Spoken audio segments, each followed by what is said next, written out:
నిరుద్యోగులమంతా కలిసి కేవలం ఈ ర్యాలీ కూడా నిర్వహించింది నిరుద్యోగులే. 30 లక్షల మంది నిరుద్యోగులు అమరవీరుల సాక్షిగా చెప్తున్నాం.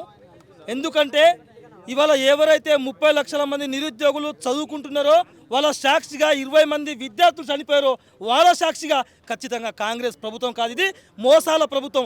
ఈ మోసాల ప్రభుత్వాన్ని ఖచ్చితంగా గోరి కడతాం. ఆ గోరి కూడా ఉస్మానియా యూనివర్సిటీ నుంచే మొదలవుతుంది. మేము గతంలో కూడా 15 సంవత్సరాల క్రితం ఒక మూవీ చూసినాం, గజనీ మూవీ. ఆ గజనీ మూవీ ఏ విధంగా ఉందో గజనీ మూవీ కంటే ఎక్కువగా రేవంత్ రెడ్డి యాక్టింగ్ చేస్తూ ఉన్నాడు. మాకు అర్థమవుతలేదు. గజనీ అన్న కనీసం ఆయన ఆస్కార్ కూడా రాలేదు, కానీ రేవంత్ రెడ్డి గజనీ కంటే మించి. ఎందుకంటే హాలీవుడ్, టాలీవుడ్, బాలీవుడ్, ఏ హాలీవుడ్ కూడా ఏ ఆస్కార్ కూడా రేవంత్ రెడ్డి దగ్గర పని చేయవు. ఎందుకంటే గంటకో మాట, పూటకో మాట, సబ్బండ వర్గాలే కాకుండా 30 లక్షల మంది నిరుద్యోగుల గొంతులు కోసి ఇవాళ దారుణంగా రోడ్డు మీద కీర్చిన ప్రభుత్వం ఏదైనా ఉంటే కాంగ్రెస్ ప్రభుత్వం. ఎందుకంటే వాళ్ళ మంత్రులని వాళ్ళ అధికారులను కూడా ఇవాళ హ్యాండిల్ చేయలేకపోతున్నారు. అట్టర్ ఫ్లాప్ అయిపోయింది వాళ్ళ కాంగ్రెస్ ప్రభుత్వం. కాబట్టి మేము ఏం చెప్తున్నామంటే రేవంత్ రెడ్డి ఎప్పుడైతే 2 సంవత్సరాల నుంచి నిరుద్యోగుల కోసం, ఉద్యోగాల నోటిఫికేషన్ కోసం మేము కొట్లాడుతున్నాం, పోరాడుతున్నాం, మా కష్టం పోరాటం మీకు కనిపిస్తలేదా? వేలాది మంది నిరుద్యోగులు మొత్తం కథం తొక్కిండ్రు ఉస్మానియా యూనివర్సిటీలో. ఖచ్చితంగా మీరు ఇది 5,000 కాదు, 7,000 కాదు, 19,000 కానిస్టేబుల్, మెగా డిఎస్సి, మరి జనరల్ నోటిఫికేషన్ ఇచ్చే బాధ్యత కాంగ్రెస్ ప్రభుత్వం. ఎందుకంటే మీరు హామీలు ఇచ్చిన మేము ముఖ్యమంత్రి రేవంత్ రెడ్డి మావాడు అనుకున్నాం, మా తెలంగాణ ముద్దు బిడ్డ అనుకున్నాం. మేము అందుకోసమే మావాడు అనుకొని ఓటేసి గెలిపిస్తే తెలంగాణ ముఖ్యమంత్రి మావాడు కాదు, ఆంధ్ర బానిస అని ఇప్పుడు తేలిపోయింది. మాకు మావాడు కాదు ముఖ్యమంత్రి, ఆంధ్ర బానిస. కాబట్టి మా కోసం పనిచేస్తలేడు, ఆంధ్రుల కోసం పనిచేస్తున్నాడు. మాకు ఉద్యోగం రానివ్వకుండా కేవలం కీలకంగా పనిచేస్తుంది కూడా రేవంత్ రెడ్డి గారే. ఇప్పటికన్నా అయ్యా రేవంత్ రెడ్డి గారు, ఇప్పటికన్నా 30 లక్షల మంది నిరుద్యోగుల తరపు నుంచి ఉంటారా, 4 కోట్ల మంది ప్రజల తరపు నుంచి ఉంటారా, కాకపోతే చంద్రబాబు తరపు నుంచి ఉంటారా, ఆంధ్రుల తరపు నుంచి ఉంటారా అన్నటువంటిది మీరు నిర్ణయించుకోవాలి. ఈ పోరాటం అనేటువంటిది మీ ప్రభుత్వాన్ని గద్దె దింపేంత వరకు, ఉద్యోగాల నోటిఫికేషన్ సాధించేంత వరకు మేము ఖచ్చితంగా పోరాడుతూనే ఉంటాం. మిమ్మల్ని గద్దె దింపేంత వరకు, మా 20 మంది నిరుద్యోగులు ఆత్మశాంతి కూరేంత వరకు మిమ్మల్ని గద్దె దింపడమే ప్రధానమైన డిమాండ్. కాబట్టి ఇప్పటికైనా మించింది లేదు. ఒకసారి ఇక్కడున్న మీ ప్రభుత్వానికి మానవత్వం ఉంటే, రేవంత్ రెడ్డి గారికి మానవత్వం ఉంటే, ఒకసారి నిజంగా మీరు నిజాయితీగా నిరుద్యోగులకు మోసం చేస్తున్నారని గుండె మీద చేయి తీసుకొని చెప్పండి. కాబట్టి ఇప్పటికీ చాలా అనేటువంటిది రాష్ట్రంలో మోసాలు జరుగుతున్నాయంటే కాంగ్రెస్ ప్రభుత్వం వచ్చినప్పటి నుంచి ఇంకా దారుణాలుగా మోసాలు జరుగుతున్నాయి. కాబట్టి మరొకసారి రేవంత్ ముఖ్యమంత్రి గారికి 2 లక్షల ఉద్యోగాలు ఇవ్వాల్సిందిగా ఈ ఉస్మాన్ తరపు నుంచి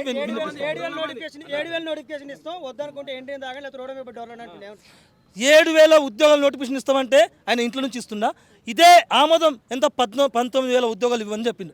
ఇండ్రలు తాగాల్సిన అవసరం మాకేముంది?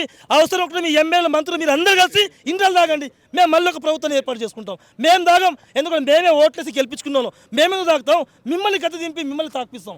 ఎందుకంటే మమ్మల్ని మా విద్యార్థులు అవమానపరిచే విధంగా సాక్షాత్తు ముఖ్యమంత్రి కూడా అలా మాట్లాడడం చాలా దారుణం. కాబట్టి దీని అన్నిటికీ మేము ప్రణాళికతోటి ముందుకెళ్తామనేటువంటి మరొకసారి తెలియజేస్తాం. స్టూడెంట్ ఫెడరేషన్ రాష్ట్ర అధ్యక్షుడు, ఆనాడు వాళ్ళ అగ్రనాయకుడు ఉన్నటువంటి రాహుల్ గాంధీ గారు అశోక్ నగర్లో చదువుకుంటున్నటువంటి ఎంతోమంది నిరుద్యోగుల దగ్గరకు వచ్చి మా గదవలు పట్టుకొని మా ప్రభుత్వం వస్తే నిరుద్యోగులకు ఆసటగా ఉంటుంది, బలిదానాలు తప్పుతాయి, మీ జీవితాలను మెరుగుపరచుకోవచ్చని మమ్మల్ని బతిమలాడితే ప్రభుత్వాన్ని మార్చగలిగినాం. ప్రభుత్వాన్ని మార్చి ఈ కాంగ్రెస్ ప్రభుత్వాన్ని ఏర్పాటు చేయడంలో మా క్రియాశీలక పాత్ర ఉన్నది.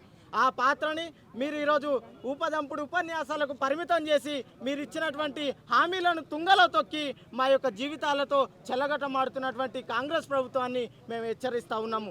ఈ ప్రభుత్వాన్ని ప్రజాప్రభుత్వం అంటున్నాం. ఈ ప్రజాప్రభుత్వం ఏడ ఉన్నదని మేము అడుగుతూ ఉన్నాము. ప్రజాప్రభుత్వం అంటే బోర్డులు మార్చడమా? ప్రజాప్రభుత్వం అంటే 10 పదవులను డిక్కి కింద పెట్టుకోవడమా? ప్రజాప్రభుత్వం అంటే మూసీ నది పేరు మీద లక్షల కోట్లు దోచుక తినడమా అని చెప్పేసి మేము సైంటిఫిక్ స్టూడెంట్ ఫెడరేషన్ నుంచి ఉస్మానియా యూనివర్సిటీ నుంచి మేము హెచ్చరించి అడుగుతూ ఉన్నాము. అంటే ప్రజాప్రభుత్వంలో ప్రజల కొరకు పనిచేస్తూ ప్రజల యొక్క బాగు కోరే ప్రభుత్వాన్ని ప్రజాప్రభుత్వం అంటారు. విద్యార్థుల యొక్క జీవితాలను నాశనం చేస్తూ విద్యార్థులను ఇండ్రింగ్ తాగమని చెప్పేసి చెప్తున్నా నీవు ఏమనాలి?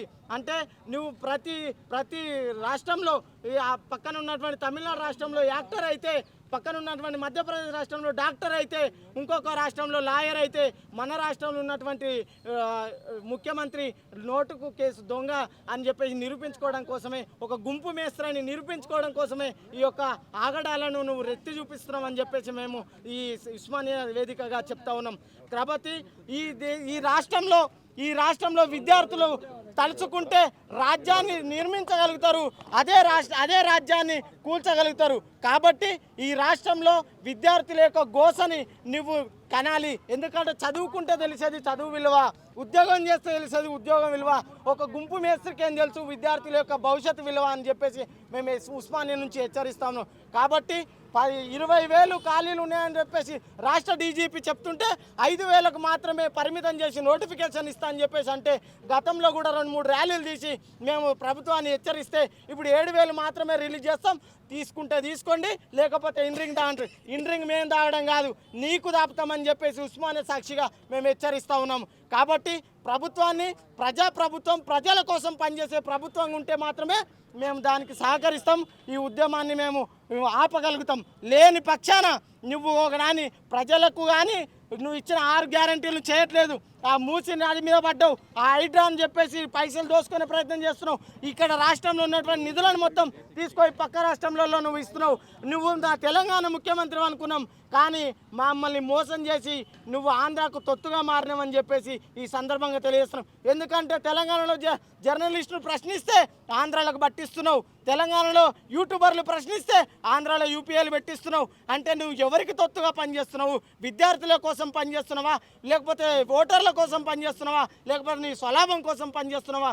నీకు అది కానీ చిత్తశుద్ధి ఉంటే మిస్టర్ రేవంత్ రెడ్డి గారు, మీ ఆరోగ్య శాఖ మంత్రి గారు మిమ్మల్ని కోరేది ఏంటంటే, మీకు చిత్తశుద్ధి ఉంటే విద్యార్థుల భవిష్యత్తును జాగ్రత్తగా దృష్టిలో పెట్టుకొని వాళ్ళ బాగు కోసం నువ్వు పనిచేయాలని, లేని ఎడల ఈ విద్యార్థులు నీ గద్దె దించడానికి కోసం సిద్ధంగా ఉన్నారని చెప్పేసి మేము తెలియజేస్తూ ఉన్నాం.